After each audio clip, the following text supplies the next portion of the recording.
once a project comes to us and it requires multiple locations, we're so used to, traveling, right? But having the option of virtual production, it gives us the freedom to actually choose multiple locations, being in a single place.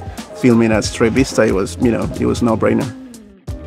My name is David Wells, the cinematographer today for Stll Studios. We're shooting a 3D printer commercial.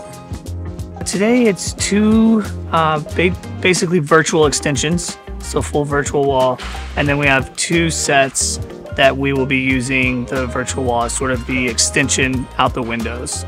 So two practicals and two virtual. Super smooth production. Stll has been a good partner in this shoot. Traditionally, if you're building sets in a soundstage, you would just blow out the windows or have the blinds closed or something. What this allows you to do is build those same sets inside of this soundstage, but outside of the window, you actually have a 3D interactive environment. So you can have cars moving by, you can have real depth to the scene, so it's not just you're looking at a wall that's flat and when you move it doesn't look like it's moving. Everything out there is a 3D environment that has animations in it, that also has that parallax effect. So it really gives the production value of a set inside of a soundstage, it bumps it up a bunch of levels because now you're looking at something that looks more like a real world apartment or artist studio, which is the two things that we're doing today.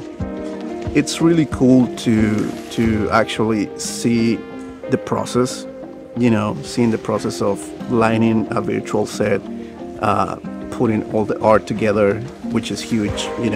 There are walls that you're putting together, and then comes all the decoration, and then lining all that set, and seeing it coming together is just a great experience.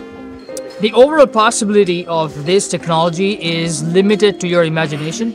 Although there are certain nuances that you have to, jump through in order for this tech to work in your favor. So I think as long as the productions are well prepared of what they are planning to shoot on the day off, you would be surprised how far this engine can let you slide when it comes to, trying different techniques, different visuals, different movements as well. We started off with an initial meeting where Dina, our art director, kind of presented her drawings, which she does in Procreate. They're amazing. Today we have kind of 4 different looks. One is the initial printer, just on the beautiful volume wall, black and shiny and just powerful. Then the second setup, we have an engineering office, which is kind of like the room in which the printer lives authentically. And then we have an artist studio, which is kind of a more creative outlook on how you can use this printer, both in tech and in artist spaces. And then the last setup will be like a factory floor, also involving the awesome volume wall here at STRAY VISTA. And that one will kind of just be a liminal space. We'll just get to place the printer there with a couch, making it look kind of moody and warm. Today we're shooting on a combination. We're shooting on a Venice 2 and a Venice 1. Venice 1's pretty much mounted to a robot arm most of the day, and then the Venice 2 is shooting all of our Fisher Dolly shots. We're shooting on a full set of Tokina Vista Primes, and then on the robot we have a Tokina, I believe it's a Cinema Zoom, like 2575. It was a pretty smartly planned shoot. It was a well done use of the volume of the technology to kind of increase your production value. Because as I said, how do you shoot when those places do not exist? You create them in 3D, you bring them here at the volume, and then you shoot. And then we have mostly our lighting setup is pretty quick and nimble. We have like a massive rolling key book light.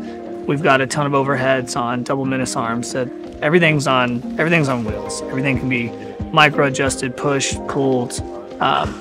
Just because so many things are happening, so many things are changing. And so we just kind of have to be ready for all of this.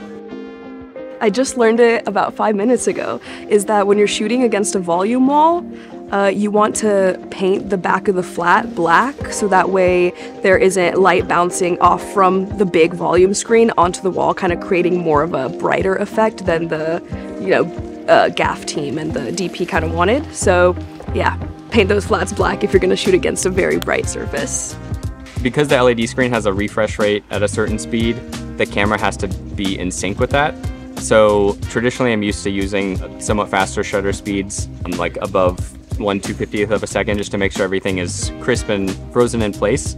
With the refresh rate of LED volumes, I had to use a lower shutter speed than normal and really just focus on keeping the camera as stable as possible on a tripod, but to hold them to just ensure that the image is coming out really sharp and that the screen in the background is rendered the way it should be without any flickering or issues.